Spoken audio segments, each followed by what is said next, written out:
So let's do this again because I want to show you from the beginning how I mixed my container soil.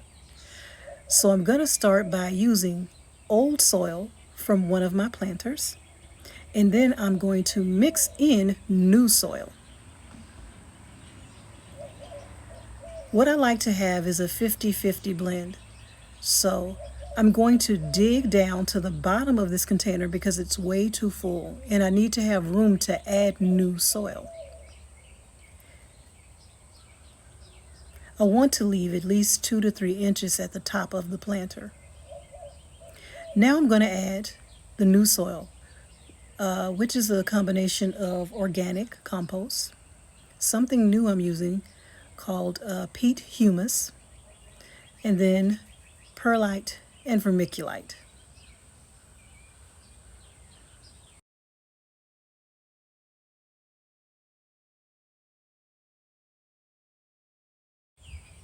I wanted to make sure that I added new growing medium to the old used soil.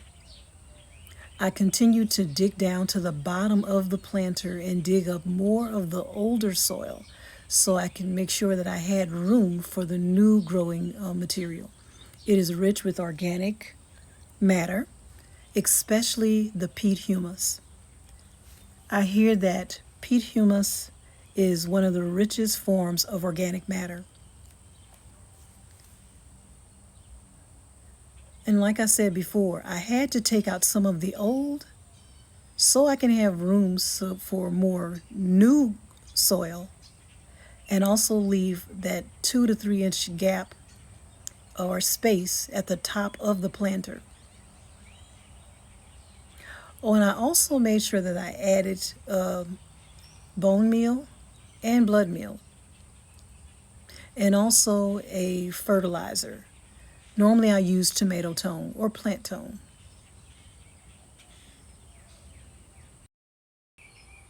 Here's another fertilizer that's new to me that I've started to use. This is Osmocote. It is a smart release plant food. The NPK is 14, 14, 14. And this also has a no burn pledge. See, sometimes when you add so many different fertilizers, it can actually burn the plant. But with this, I felt safe because it had the no burn pledge. It's a slow release fertilizer. And I just added a little sprinkle to the top layer of the soil and kind of mixed it in.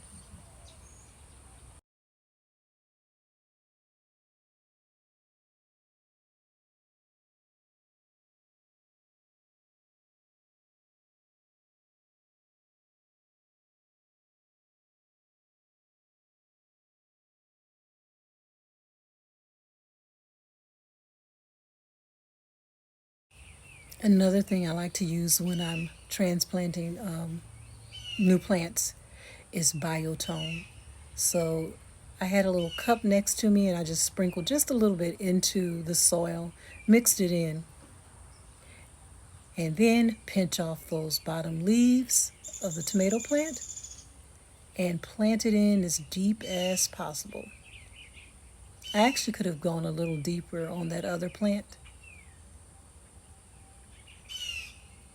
squeezing the soil around it to make sure there's no air pockets.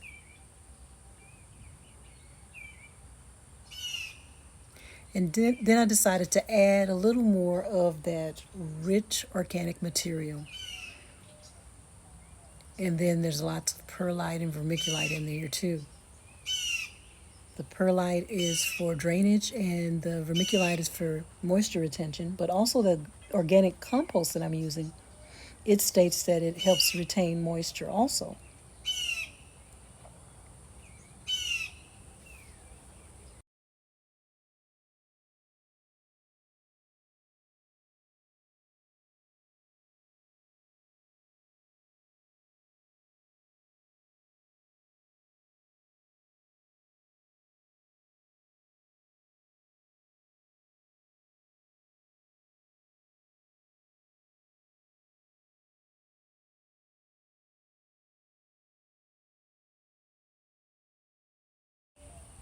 One of the last steps is to mulch in your new transplant. Using mulch, it helps to protect the soil from erosion.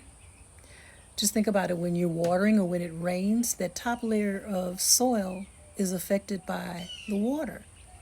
So I'm going to mulch it in very well, at least 2 inches. You can go as deep as 3.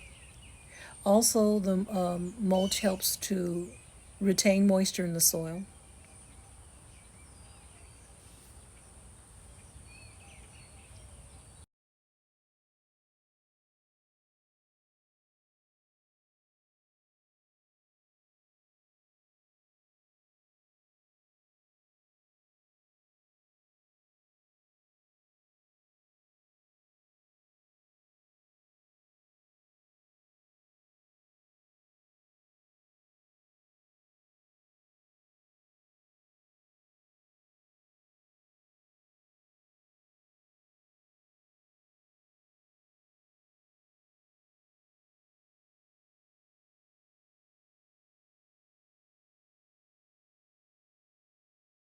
The final step is to water in your new transplant. I always use a plant starter solution in my water. It is to help to reduce transplant shock. And you can continue to use the plant starter solution while watering in the plant for the first couple of weeks until the plant is well established. And also, this is a perfect example of what mulching does when you cover the top layer of your plant soil with the mulch. As I'm watering it in, it's keeping that soil in place and it's also retaining the moisture in that top layer. And there we have it, guys. It's as simple as that.